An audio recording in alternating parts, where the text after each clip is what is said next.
ਦੀਵਾਨ ਟੋਡਰ ਮੱਲ ਨੇ ਮੋਹਰ ਦੇ ਨਾਲ ਮੋਹਰ ਖੜੀ ਕਰ ਕਰਕੇ ਜਦੋਂ ਉਹ ਜਗ੍ਹਾ ਖਰੀਦੀ, ਸਾਰੀ ਦੁਨੀਆ ਦੇ ਧਰਤੀ ਦੇ ਇੱਕੋ ਹੀ ਟੁਕੜਾ ਹੈ ਜਿਹੜੀ ਥੋੜੀ ਜਿਹੀ ਜਗ੍ਹਾ 78,000 ਮੋਹਰ ਦੇ ਵਿੱਚ ਖਰੀਦੀ ਗਈ। ਉਹਨਾਂ ਸਮਿਆਂ ਦੇ ਵਿੱਚ ਉਸ ਮੋਹਰਾਂ ਦੀ ਕੀਮਤ ਸੀ 2 ਅਰਬ ਤੇ 50 ਕਰੋੜ ਰੁਪਏ।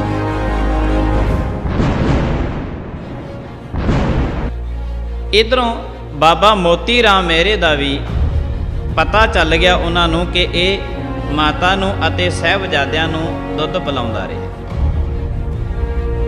ਬਾਬਾ ਮੋਤੀ ਰਾਮ ਮਹਿਰੇ ਦੇ ਸਾਰੇ ਪਰਿਵਾਰ ਨੂੰ ਇਹ ਹੁਕਮ ਹੋ ਗਿਆ, ਕਹਿੰਦੇ ਸਾਰੇ ਦਾ ਸਾਰਾ ਪਰਿਵਾਰ ਇਸ ਦਾ ਕੋਲੂ ਦੇ ਵਿੱਚ ਦੀ ਪੀੜਿਆ ਜਾ। ਪਹਿਲਾਂ ਬਾਬੇ ਮੋਤੀ ਰਾਮ ਮਹਿਰੇ ਨੂੰ ਕੋਲੂ ਵਿੱਚ ਦੀ ਨਹੀਂ ਪੀੜਨਾ।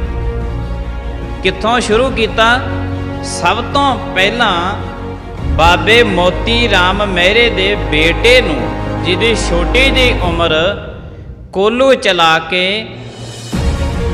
ਬਾਬੇ ਮੋਤੀ ਰਾਮ ਮਹਿਰੇ ਦੇ ਬੱਚੇ ਨੂੰ ਪਕੜ ਕੇ ਕੋਲੂ ਦੇ ਕੋਲ ਜਲਾਦ ਲੈ ਕੇ ਜਾਂਦੇ। ਸ਼ੁਕਰਾਨਾ ਕਰਦਾ ਬਾਬਾ ਮੋਤੀ ਰਾਮ ਮਹਿਰਾ ਕਿ ਐ ਗੁਰੂ ਗੋਬਿੰਦ ਸਿੰਘ ਮਹਾਰਾਜ, ਸ਼ੁਕਰ ਹੈ ਤੇਰਾ ਕਿ ਜਿੱਥੇ ਬਾਬਾ ਜੋਰਾਵਰ ਸਿੰਘ, ਬਾਬਾ ਫਤਿਹ ਸਿੰਘ ਆਪਣੇ ਦਾਦੇ ਦੀ ਗੋਦ ਦਾ ਨਿੱਘ ਮਾਣ ਰਹੇ ਨੇ, ਅੱਜ ਮੇਰਾ ਪੁੱਤਰ ਵੀ ਉਸੇ ਗੋਦ ਦੇ ਵਿੱਚ ਜਾ ਰਿਹਾ। ਸਾਹਮਣੇ ਬਾਬੇ ਮੋਤੀ ਰਾਮ ਮਹਿਰੇ ਦੇ ਉਹਨਾਂ ਦੇ ਛੋਟੇ ਜਿਹੇ ਬਾਲਕ ਨੂੰ ਚੁੱਕ ਕੇ ਪੈਰਾਂ ਵਾਲੇ ਪਾਸਿਓਂ ਉਹਨਾਂ ਜਲਾਦਾਂ ਨੇ ਕੋਲੂ ਦੇ ਵਿੱਚ ਪਾਇਆ। ਜਦੋਂ ਕੋਈ ਸਤਿਗੁਰਾਂ ਦੀ ਸਾਜੀ ਨਿਵਾਜੀ, ਗੁਰੂ ਰੂਪ ਪਿਆਰੀ, ਗੁਰੂ ਸਵਾਰੀ ਸਾਧ ਸੰਗਤ ਜੀ, ਆਪ ਸਾਰੀਆਂ ਸੰਗਤਾਂ ਧੰਨਵਾਦ ਸ਼੍ਰੀ ਗੁਰੂ ਗ੍ਰੰਥ ਸਾਹਿਬ ਜੀ ਮਹਾਰਾਜ ਜੀਆਂ ਦੇ ਪਾਵਨ ਪਵਿੱਤਰ ਚਰਨਾਂ ਕਮਲਾਂ ਵਿਖੇ ਆਪੋ ਆਪਣੀਆਂ ਹਾਜ਼ਰੀਆਂ ਲਵਾ ਰਹੇ ਹਾਂ।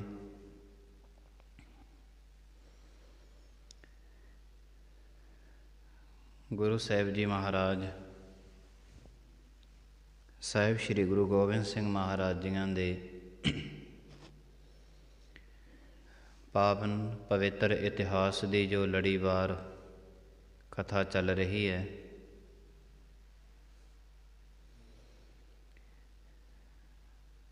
ਗੁਰੂ ਸਾਹਿਬ ਜੀ ਮਹਾਰਾਜ ਜੀਆਂ ਦੇ ਛੋਟੇ ਸਾਹਿਬਜ਼ਾਦੇ ਬਾਬਾ ਜੋਰਾਵਰ ਸਿੰਘ, ਬਾਬਾ ਫਤਿਹ ਸਿੰਘ ਸ਼ਹੀਦ ਹੋ ਗਏ ਹਨ। ਉਸ ਤੋਂ ਬਾਅਦ ਧੜ ਦਾ ਸਰੀਰਾਂ ਦਾ ਸੰਸਕਾਰ, ਉਸ ਦੀ ਗੱਲ ਚੱਲੀ ਹੈ।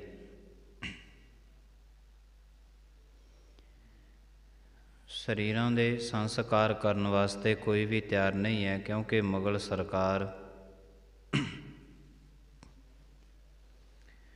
ਇਤਨੀ ਜ਼ਾਲਮ ਹੋ ਚੁੱਕੀ ਸੀ। ਇਹਨਾਂ ਦੇ ਜ਼ੁਲਮ ਤੋਂ ਹਰ ਇੱਕ ਮਨੁੱਖ ਬੜਾ ਡਰਿਆ ਹੋਇਆ ਸੀ।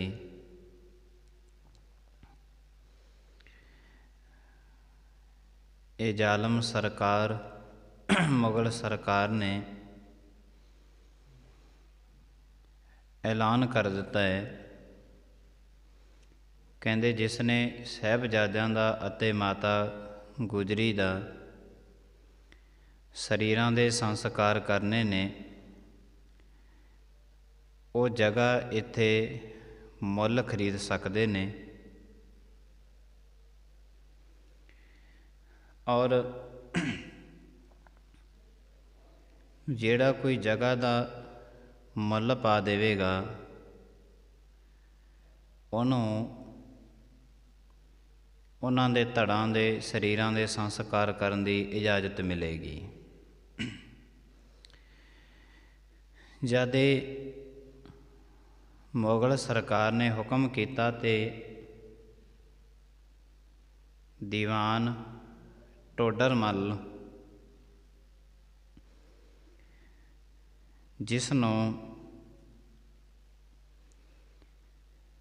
ਦੀਵਾਨ ਦਾ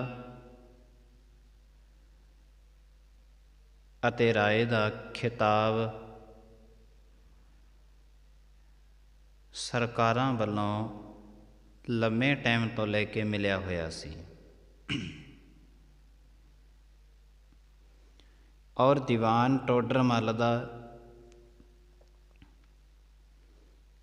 ਜਿਹੜਾ ਪਰਿਵਾਰ ਸੀ ਇਹ ਜਹਾਂਗੀਰ ਬਾਦਸ਼ਾਹ ਤੋਂ ਲੈ ਕੇ ਲੰਮੇ ਟਾਈਮ ਤੋਂ ਲੈ ਕੇ ਪਰਮਾਤਮਾ ਦੇ ਘਰ ਨਾਲ ਜੁੜਿਆ ਹੋਇਆ ਸੀ। ਇਹ ਦੀਵਾਨ ਟੋਡਰਮੱਲ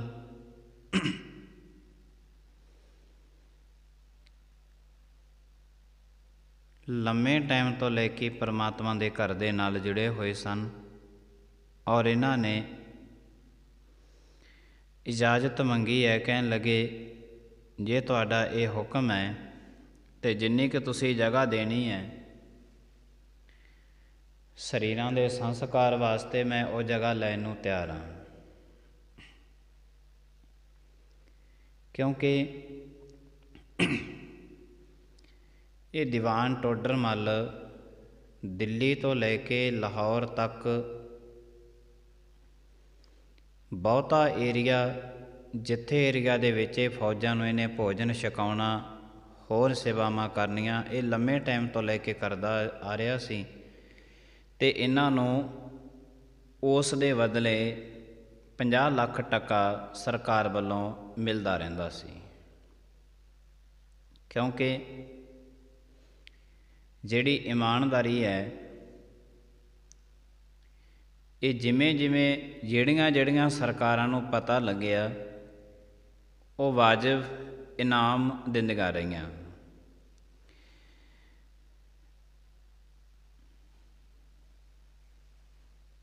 ਇਮਾਨਦਾਰੀ ਦੇ ਨਾਲ ਇਹਨੇ ਇੱਕ ਬਹੁਤ ਵੱਡੀ ਹਵੇਲੀ ਬਣਾਈ ਸੀ, ਜਿਸ ਨੂੰ ਜਹਾਜ਼ ਹਵੇਲੀ ਵੀ ਕਿਹਾ ਜਾਂਦਾ ਹੈ।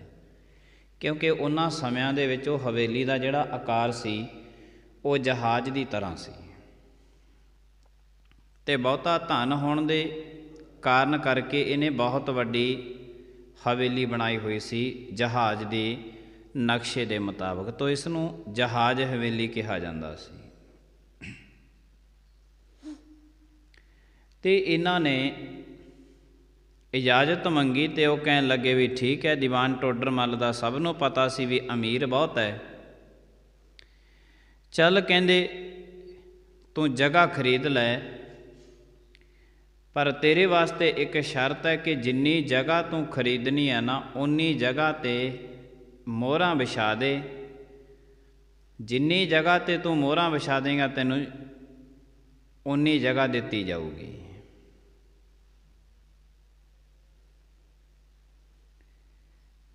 ਜਦ ਦੀਵਾਨ ਟੋਡਰਮੱਲ ਸੀ ਇਹ ਕਹਿਣ ਲੱਗਿਆ, ਹੁਣ ਅਨੰਨ ਭਗਤ ਸੀ ਗੁਰੂ ਸਾਹਿਬ ਜੀ ਮਹਾਰਾਜ ਜੀਆਂ ਦਾ, ਔਰ ਇਹਨੇ ਕਮਾਈ ਜਿਤਨੀ ਕੀਤੀ ਸੀ ਇਹ ਸਾਰੀ ਦੀ ਸਾਰੀ ਕਮਾਈ ਆਪਣੀ ਚੁੱਕ ਲਿਆਇਆ ਕਿ ਕੋਈ ਵੀ ਕੀਮਤ ਉਤਾਰਨੀ ਪਵੇ, ਪਰ ਮਾਤਾ ਜੀ ਦੇ ਅਤੇ ਸਾਹਿਬਜ਼ਾਦਿਆਂ ਦੇ ਸਰੀਰ ਦਾ ਸੰਸਕਾਰ ਮੈਂ ਜ਼ਰੂਰ ਕਰਾਂਗਾ।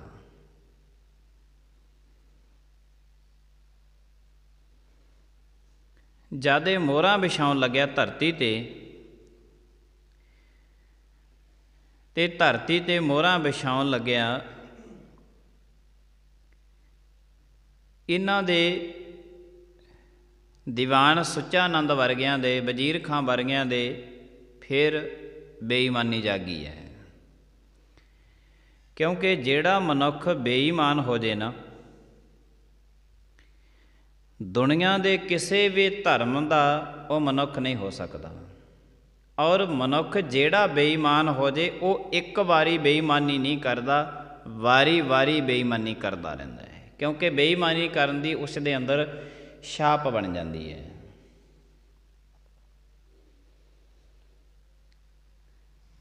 ਛਾਪ ਬਣ ਜਾਂਦੀ ਹੈ, ਫਿਰ ਉਹ ਬੇਈਮਾਨੀ ਨਿਰੰਤਰ ਲਗਾਤਾਰ ਕਰਦਾ ਹੈ।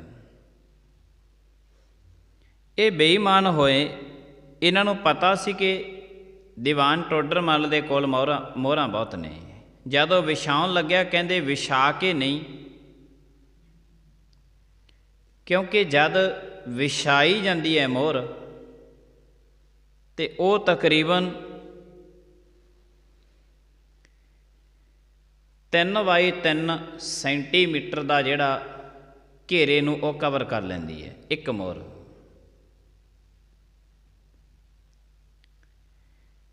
उन्होंने सोचिया, कहने लगे ये तो फिर थोड़ियां मोहरां दे विच ही जगह ले लेगा। वो कहने लगे ऐसे नहीं मोहरां विछाउणियां, इनू मोहर नूं मोहर दे नाल खड़ी कर करके तू अपनी जगह खरीद सकदा है। हुण जे ते दीवान टोडर मल लाउंदा विछा के मोहरां धरती खरीददा, फिर तो 3 बाई 3 सेंटीमीटर का 9 सेंटीमीटर इन्होंने कवर कर लेना सी, तकरीबन 7800 मोहर बनती सी। पर ये मुगल सरकार के नुमाइंदे कहन लगे, कहते तुसी मोहर दे नाल मोहर खड़ी कर करके ये जगह खरीदनी है।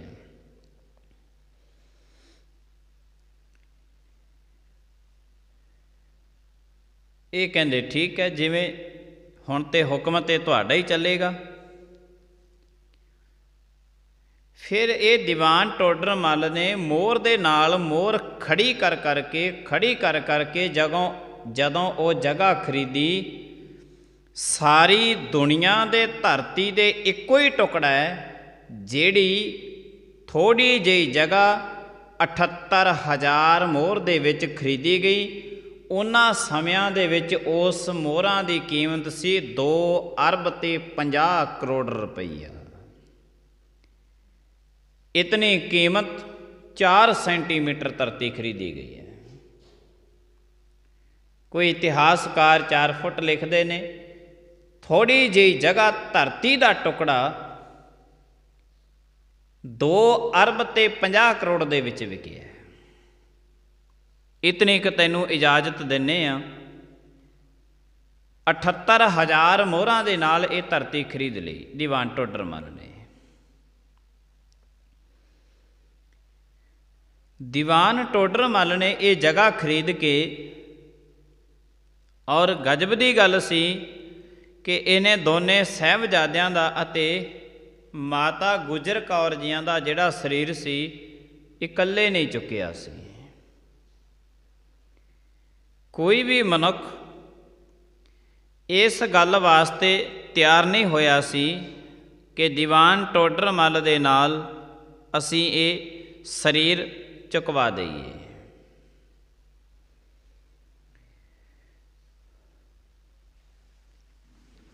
और ये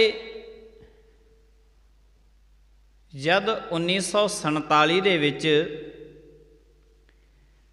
देश आज़ाद होया ना,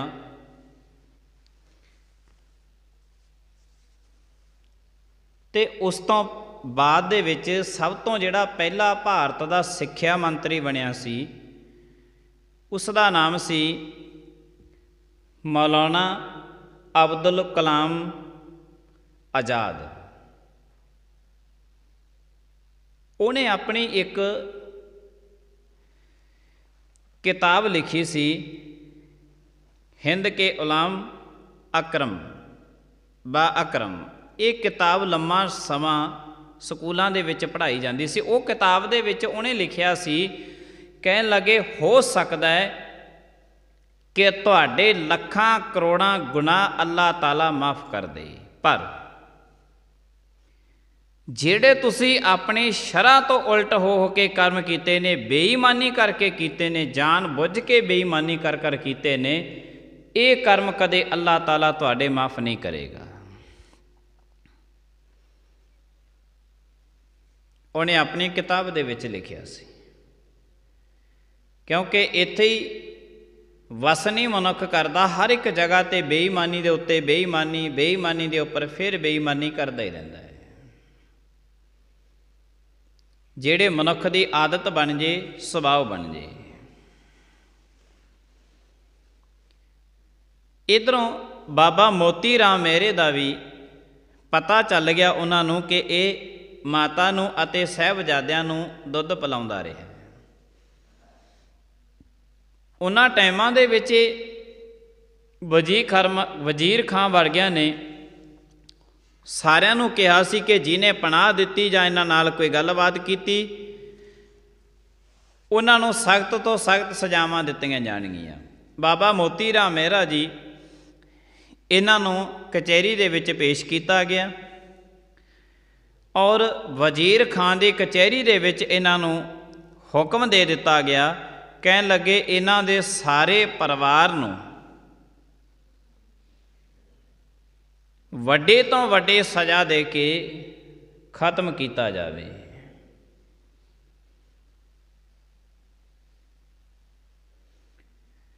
ਬਾਬੇ ਮੋਤੀ ਰਾਮ ਮਹਿਰੇ ਨੂੰ ਇਸ ਗੱਲ ਦਾ ਪਹਿਲਾਂ ਪਤਾ ਸੀ, ਜੇ ਮੈਂ ਦੁੱਧ ਪਿਲਾਇਆ ਨਾ ਤੇ ਇਹਨਾਂ ਨੇ ਮੇਰੇ ਸਾਰੇ ਪਰਿਵਾਰ ਨੂੰ ਸਜ਼ਾ ਦੇਣੀ ਹੈ, ਪਹਿਲਾਂ ਪਤਾ ਸੀ।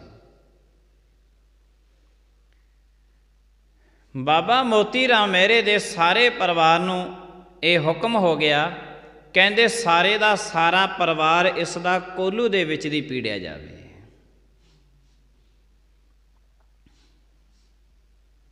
ਪੁਰਾਤਨ ਸਮਿਆਂ ਦਾ ਉਹ ਜ਼ਮਾਨਾ ਜਿਨ੍ਹਾਂ ਸਮਿਆਂ ਦੇ ਵਿੱਚ ਕੋਲੂ ਬਹੁਤ ਜ਼ਿਆਦਾ ਚੱਲਦੇ ਹੁੰਦੇ ਸਨ।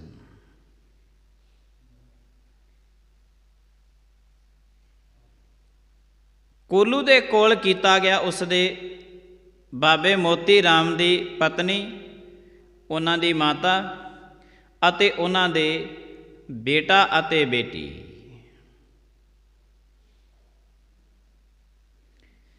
ਕੋਲੂ ਦੇ ਕੋਲ ਜਾ ਕੇ ਜਦ ਕੋਲੂ ਦੇ ਵਿੱਚ ਦੀ ਹੁਣ ਇਜਾਜ਼ਤ ਕੀ ਮਿਲੀ ਹੈ, ਕਹਿਣ ਲੱਗੇ ਪਹਿਲਾਂ ਬਾਬੇ ਮੋਤੀ ਰਾਮ ਮਹਿਰੇ ਨੂੰ ਕੋਲੂ ਵਿੱਚ ਦੀ ਨਹੀਂ ਪੀੜਨਾ।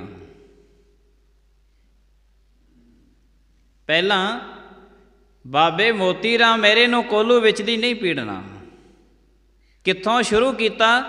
ਸਭ ਤੋਂ ਪਹਿਲਾਂ ਬਾਬੇ ਮੋਤੀ ਰਾਮ ਮਹਿਰੇ ਦੇ ਬੇਟੇ ਨੂੰ, ਜਿਹਦੀ ਛੋਟੀ ਜਿਹੀ ਉਮਰ, ਕੋਲੂ ਚਲਾ ਕੇ ਬਾਬੇ ਮੋਤੀ ਰਾਮ ਮਹਿਰੇ ਦੇ ਬੱਚੇ ਨੂੰ ਪਕੜ ਕੇ ਕੋਲੂ ਦੇ ਕੋਲ ਜਲਾਦ ਲੈ ਕੇ ਜਾਂਦੇ ਨੇ।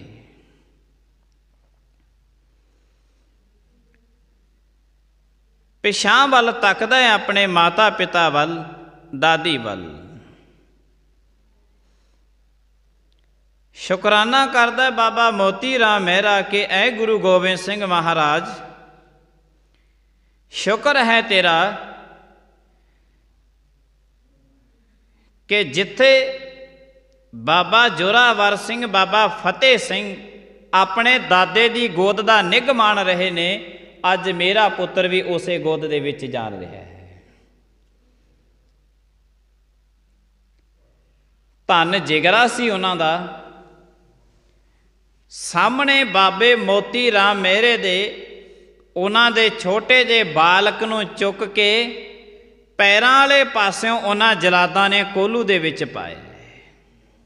ਜਦੋਂ ਕੋਈ ਮਨੁੱਖ ਮਾੜੀ ਕਰਨ ਤੇ ਉਤਰ ਆਵੇ ਨਾ, ਫਿਰ ਉਹ ਮਾੜੀ ਮੋਟੀ ਮਾੜੀ ਨਹੀਂ ਕਰਦਾ ਹੁੰਦਾ। ਪਹਿਲੇ ਤੇ ਚੁੱਕਿਆ ਉਸ ਬੱਚੇ ਨੂੰ ਜਿਹੜਾ ਪਰਿਵਾਰ ਚੋਂ ਸਾਰਿਆਂ ਤੋਂ ਛੋਟਾ ਸੀ। ਫਿਰ ਜੇ ਉਸ ਬੱਚੇ ਨੂੰ ਪੈਰਾਂ ਵਾਲੇ ਪਾਸੇ ਉਹਨਾਂ ਨੇ ਕੋਲੂ ਦੇ ਵਿੱਚ ਲਾਇਆ ਤਾਂ ਕਿ ਇਹਦੇ ਤੜਫ ਤੜਫ ਕੇ ਜਾਨ ਨਿਕਲਦੀ ਰਹੇ, ਤੜਫੇ, ਔਰ ਇਹ ਛੋਟੀ ਜੀ ਜਿੰਦ ਜਾਨ ਨੂੰ ਤੜਫਦਿਆਂ ਹੋਇਆਂ ਇਹਦੇ ਮਾਤਾ ਪਿਤਾ ਅੱਖੀਆਂ ਦੇ ਨਾਲ ਦੇਖਣ। ਪੈਰਾਂ ਵਾਲੇ ਪਾਸਿਓਂ ਕੋਲੂ ਦੇ ਵਿੱਚ ਪਾਇਆ ਉਹਨਾਂ ਜਲਾਦਾਂ ਨੇ ਬਾਬੇ ਮੋਤੀ ਰਾਮ ਦੇ ਪੁੱਤਰ ਨੂੰ। ਉਸ ਤੋਂ ਬਾਅਦ ਉਹਦੀ ਧੀ ਨੂੰ ਪਕੜ ਕੇ ਲੈ ਕੇ ਗਏ ਨੇ। ਪੈਰਾਂ ਵਾਲੇ ਪਾਸਿਓਂ ਉਹਦੀ ਧੀ ਨੂੰ ਕੋਲੂ ਦੇ ਵਿੱਚ ਦੀ ਪੀੜਿਆ। ਫਿਰ ਤੀਸਰੀ ਵਾਰ ਆਈ ਬਾਬੇ ਮੋਤੀ ਰਾਮ ਦੀ ਮਾਤਾ।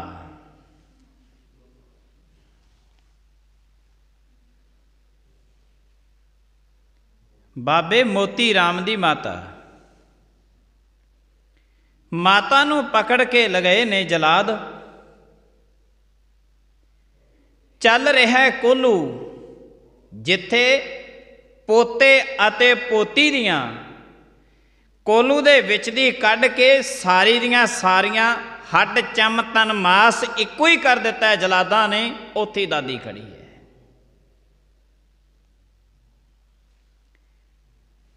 ਉੱਥੇ ਹੀ ਖੜੀ ਹੈ। ਮੋਤੀ ਰਾਮ ਮਹਿਰੇ ਦੀ ਮਾਤਾ ਨੂੰ ਤੀਸਰੀ ਵਾਰ ਕੋਹਲੂ ਦੇ ਵਿੱਚ ਦੀ ਜਲਾਦਾਂ ਨੇ ਪੀੜਿਆ,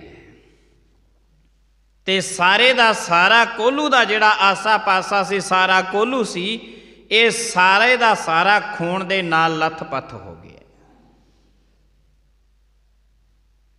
ਬਾਬਾ ਮੋਤੀ ਰਾਮ ਮਹਿਰਾ ਖੜੇ ਸ਼ੁਕਰਾਨਾ ਕਰਦੇ ਨੇ, ਐ ਗੁਰੂ ਗੋਬਿੰਦ ਸਿੰਘ ਮਹਾਰਾਜ, ਐ ਗੁਰੂ ਨਾਨਕ, ਤੇਰਾ ਸ਼ੁਕਰ ਹੈ, ਮੇਰੀਆਂ ਅੱਖਾਂ ਦੇ ਸਾਹਮਣੇ ਮੇਰਾ ਸਾਰੇ ਦਾ ਸਾਰਾ ਪਰਿਵਾਰ ਤੇਰੀ ਗੋਦ ਦੇ ਵਿੱਚ ਜਾ ਰਿਹਾ ਹੈ। ਇਤਨਾ ਵੱਡਾ ਜਿਗਰਾ। ਅਜੋਕੇ ਸਮੇਂ ਦਾ ਮਨੁੱਖ 4-5 ਬਾਣੀਆਂ ਦਾ ਨਿਤਨੇਮ ਕੀ ਕਰ ਲੈਂਦਾ ਹੈ, ਇਹ ਪਤਾ ਹੀ ਨਹੀਂ ਆਪਣੇ ਆਪ ਨੂੰ ਕੀ ਸਮਝਣ ਲੱਗ ਜਾਂਦਾ ਹੈ। ਐਡਾ ਸਿਆਣਾ ਬਣ ਜਾਂਦਾ ਹੈ, ਐਡਾ ਸਿਆਣਾ ਬਣ ਜਾਂਦਾ ਹੈ। ਇਹ ਜਿੱਥੇ ਵੀ ਖੜਦਾ, ਜਿੱਥੇ ਵੀ ਬੈਠਦਾ, ਉੱਥੇ ਹੀ ਆਪਣੀ ਸਿਆਣਪ, ਉੱਥੇ ਹੀ ਆਪਣੀ ਸਿਆਣਪ। ਮੈਂ ਪਰਮਾਤਮਾ ਬਾਰੇ ਇਹ ਕੁਝ ਜਾਣਦਾ, ਮੈਂ ਪਰਮਾਤਮਾ ਬਾਰੇ ਇਹ ਕੁਝ ਜਾਣਦਾ। ਤੂੰ ਜਾਣਦਾ ਕੀ ਹੈ? ਜਰਾ ਤੂੰ ਇਤਿਹਾਸ ਪੜ੍ਹ ਕੇ ਦੇਖ, ਤੈਨੂੰ ਪਤਾ ਲੱਗੇ ਕਿ ਆਪਣੇ ਪੁੱਤਰ, ਆਪਣੀ ਧੀ, ਆਪਣੀ ਮਾਤਾ ਨੂੰ ਅੱਖੀਆਂ ਦੇ ਸਾਹਮਣੇ ਕੋਹਲੂ ਦੇ ਵਿੱਚ ਦੀ ਕਿਵੇਂ ਪੜਵਾਇਆ ਜਾਂਦਾ ਹੈ। ਤੈਨੂੰ ਪਤਾ ਲੱਗੇ। ਤੂੰ ਕਹਿੰਦਾ ਮੈਂ ਪਰਮਾਤਮਾ ਬਾਰੇ ਸਾਰਾ ਕੁਝ ਜਾਣਦਾ, ਕੁਛ ਵੀ ਨਹੀਂ ਜਾਣਦਾ। ਗੁਰਬਾਣੀ ਤੇ ਐਲਾਨੀਆਂ ਕਹਿੰਦੀ ਹੈ, ਸੋਈ ਅਜਾਨ ਕਹਿ ਮੈਂ ਜਾਨਾ, ਜਾਨਣ ਹਾਰ ਨਾ ਛਾਨਾ ਰੇ, ਕਹਿ ਨਾਨਕ ਗੁਰ ਅਮੀਓ ਪਿਆਇਆ, ਰਸਕ ਰਸਕ ਬਿਗਸਾਨਾ ਰੇ। ਜਿਹੜਾ ਕਹਿੰਦਾ ਮੈਂ ਪਰਮਾਤਮਾ ਬਾਰੇ ਬੜਾ ਕੁਛ ਜਾਣਦਾ, ਮੈਂ ਪਰਮਾਤਮਾ ਬਾਰੇ ਬੜਾ ਕੁਛ ਜਾਣਦਾ, ਗੁਰੂ ਸਾਹਿਬ ਜੀ ਮਹਾਰਾਜ ਕਹਿੰਦੇ ਦੁਨੀਆ ਦਾ ਸਭ ਤੋਂ ਵੱਡਾ ਮਹਾਮੂਰਖ ਬੰਦਾ ਪਰਮਾਤਮਾ ਬਾਰੇ ਕੱਖ ਵੀ ਨਹੀਂ ਜਾਣਦਾ, ਕੁਛ ਵੀ ਨਹੀਂ ਜਾਣਦਾ। ਕੀ ਜਾਣਦਾ ਹੈ ਪਰਮਾਤਮਾ ਬਾਰੇ? ਕੁਛ ਵੀ ਨਹੀਂ ਜਾਣਦਾ। ਮਨੁੱਖ ਪਰਮਾਤਮਾ ਦੇ ਘਰ ਦੇ ਵਿੱਚ ਆਇਆ ਤੇ ਪਰਮਾਤਮਾ ਦੇ ਘਰ ਦੇ ਵਿੱਚ ਆਪਣੇ ਆਪ ਨੂੰ ਬੜਾ ਸਿਆਣਾ ਸਮਝ ਲੈਂਦਾ ਹੈ ਕਿ ਮੈਂ ਤੇ ਬਹੁਤ ਸਿਆਣਪ ਰੱਖਦਾ। ਗੁਰਬਾਣੀ ਤੋਂ ਜਰਾ ਪੁੱਛ ਲੈਣਾ।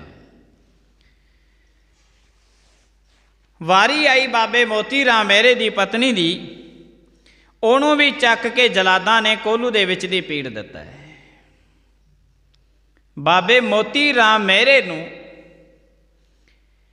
ਸਾਰੇ ਪਰਿਵਾਰ ਨੂੰ ਪਹਿਲਾਂ ਮੋਤੀ ਰਾਮ ਮਹਿਰੇ ਦੀਆਂ ਅੱਖਾਂ ਦੇ ਸਾਹਮਣੇ ਕੋਹਲੂ ਵਿੱਚ ਦੀ ਪੀੜਿਆ। ਉਸ ਤੋਂ ਬਾਅਦ ਲਾਸਟ ਵਾਰੀ ਆਈ ਹੈ ਬਾਬੇ ਮੋਤੀ ਰਾਮ ਮਹਿਰੇ ਦੀ।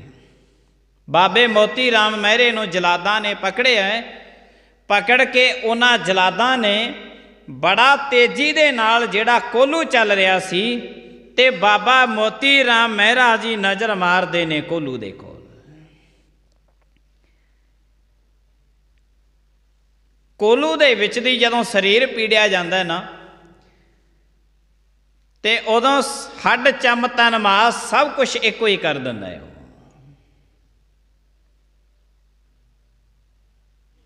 ਤੇ ਬਾਬੇ ਮੋਤੀ ਰਾਮ ਮਹਿਰੇ ਨੂੰ ਨਾ ਜਲਾਦਾਂ ਨੇ ਪਕੜ ਕੇ ਪੈਰਾਂ ਵਾਲੇ ਪਾਸਿਓਂ ਕੋਹਲੂ ਦੇ ਵਿੱਚ ਪਾਇਆ, ਤਾਂ ਕਿ ਇਹਨੂੰ ਪਤਾ ਲੱਗੇ ਕਿ ਗੁਰੂ ਗੋਬਿੰਦ ਸਿੰਘ ਮਹਾਰਾਜ ਦੇ ਸਾਹਿਬਜ਼ਾਦਿਆਂ ਨੂੰ ਦੁੱਧ ਪਿਲਾਉਣ ਦੀ ਸਜ਼ਾ ਕੀ ਹੁੰਦੀ ਹੈ। ਇਸ ਨੂੰ ਕਹਿੰਦੇ ਨੇ ਸਿੱਖੀ। ਸਜ਼ਾ ਕੀ ਹੁੰਦੀ ਹੈ? ਪੈਰਾਂ ਵਾਲੇ ਪਾਸਿਓਂ ਦੀ ਬਾਬੇ ਮੋਤੀ ਰਾਮ ਮਹਿਰੇ ਨੂੰ ਕੋਹਲੂ ਦੇ ਵਿੱਚ ਪਾਇਆ। ਇਹਨਾਂ ਜਲਾਦਾਂ ਨੇ ਬਾਬੇ ਮੋਤੀ ਰਾਮ ਮਹਿਰੇ ਨੂੰ, ਉਹਨਾਂ ਦੇ ਸਾਰੇ ਪਰਿਵਾਰ ਨੂੰ ਕੋਹਲੂ ਦੇ ਵਿੱਚ ਦੀ ਪੀੜ ਕੇ ਸਾਰਾ ਪਰਿਵਾਰ ਸ਼ਹੀਦ ਕਰ ਦਿੱਤਾ ਹੈ। ਕਾਰਨ ਕੀ ਸੀ? ਕਿ ਤੂੰ ਗੁਰੂ ਗੋਬਿੰਦ ਸਿੰਘ ਮਹਾਰਾਜ ਦੇ ਸਾਹਿਬਜ਼ਾਦਿਆਂ ਨੂੰ ਅਤੇ ਮਾਤਾ ਗੁਜਰ ਕੌਰ ਨੂੰ ਦੁੱਧ ਪਿਲਾਇਆ। ਇੰਨੀ ਕੁ ਗੱਲ ਬਦਲੇ, ਇੰਨੀ ਕੁ ਗੱਲ ਬਦਲੇ।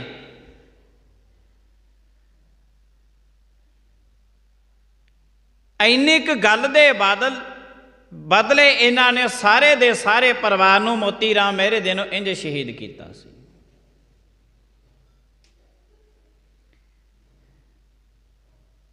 ਗੁਰੂ ਦੇ ਨਾਲ ਲਾਉਣੀ ਬੜੀ ਸੌਖੀ ਹੈ, ਤੋੜ ਨਿਭਾਉਣੀ ਬਹੁਤ ਔਖੀ ਹੈ।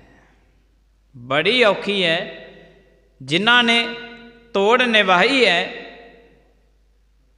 उन्हां नूं पता है कि गुरु दे नाल किवें तोड़ निभाउणी है। ते गुरु साहिब जी महाराज भी कहंदे ने, सजना जे तूं गुरु दे नाल लाउणी सिੱਖਿਆ सी ना ते फिर तोड़ भी निभाउणी सिੱਖਣੀ सी भी निभाउणी किवें है। लाउणी ते हर कोई ला लैंदा है, निभाउणी किवें है, किवें निभेगी गुरु दे नाल, ये गल बड़ी औखी है। तो बाबे मोती राम मेहरे दे सारे परिवार नूं जलादां ने शहीद किया। दीवान टोडरमल जो कि उन्हां टाइमां दे विच बड़ा अमीर मनुख सी धन दे बाबत, दुनिया ते इक्को ही धरती दा टुकड़ा है जिहड़ा इन्ने महंगे मुੱਲ दे विच विकिया है। होर दुनिया ते धरती ते कोई टुकड़ा ऐसा नहीं है। पर महान कर्म किया दीवान टोडरमल ने। महान शहीदी बाबे मोती राम मेहरे दी इन्हां दिनां दे विच ठंड दा ये मौसम, ठंड दे बड़े मौसम दे विच बाबे मोती राम मेहरे दे नूं परिवार नूं पहलां तसीहे भी दिते सन, बड़ा कुछ इन्हां जलादां ने कीता। पर अक्सर वार वार मनुख दे अंदर जिहड़ा मनुख बेईमान हो जे, अपने धर्म का ना रहे, वो मनुख दे अंदर वार वार बेईमानी जागदी है। और बेईमान मनुख पैर पैर ते डोलदा है। गुरु दा सिख भावें उहनूं कोल्हो विच दी पीड़ो, जिन्हें गुरु दे नाल ला लई है निभाउण वास्ते, भावें उन्हां दे नाल कोई भी तसीहे क्यों ना दिते जान, वो कदे अपने धर्म तो डोलदे नहीं है। सो महान कुर्बानी इस समूह परिवार दी बाबा मोती राम मेहरे जियां दी, जिन्हां नूं अज जिथे चमकौर दी गढ़ी, आनंदपुर साहिब दा इतिहास, जिथे सरहंद फतेहगढ़ साहिब दा इतिहास, उत्थे हर एक मनुख सजदा करते ने उन्हां दे बाबे मोती राम मेहरे जियां दे। क्योंकि बहुत जगह ते ऐसे मनुख ने, भावें ये समय समय दे नाल सब है जिहड़ा ये जातां दे हिसाब दे नाल वंडिया गया है। जातां दे हिसाब दे नाल वंडियां पाईयां ने। जिन्हां नगरां दे विच बहुते मेहरे परिवार ने, वो कोई सहज पाठ करते हैं, कोई अखंड पाठ साहिब करते हैं। और अड्डो अड्डी वक्खो वखरियां जिहड़ियां सीगियां सारे गुरु दे इतिहास दे विचों पता नहीं इन्हां नूं कौन लभ के दे दिंदा भी फलानी जात दे विचों आ भगत होया सी, आ सूरमा होया सी, तुसीं इहदा जन्म दिन मना लिया करो। जात नूं मुख रख के उहदा जन्म दिन, उन्हां दे शहीदी दिहाड़े मनाउणे, ये गुरु दे इतिहास दे नाल मेल नहीं खांदा। गुरु दा जिहड़ा इतिहास है, गुरु नानक देव साहिब जी महाराजियां ने जिन्ने भगत जिन्ने सूरमे महाबली होए, उन्हां नूं गुरबाणी दे विच अते गुरु दे इतिहास दे विच सुनहरी पन्नियां दे विच उन्हां दा नाम लिखिया गया है। हर एक मनुख दा ये फर्ज बनता है कि जिहड़े सिंह सूरमियां ने, महाबली योधियां ने जिहड़े पूरने पाए हुए ने, उन्हां वर्गे असीं बनते नहीं सकते, पर उन्हां दे पाए हुए, उन्हां दे बनाए हुए मार्ग ते चलण दे असीं यतन जरूर करिए। गुरु साहिब जी महाराज किरपा करन। समाप्ति का इत्थे टाइम। भुलां चुकां दी खिमा। आईयां होईयां संगतां दा बहुत बहुत धन्नवाद। प्रेम दे नाल सारी संगत बुलायो। फतेह जी। वाहिगुरू जी का खालसा, वाहिगुरू जी की फतेह।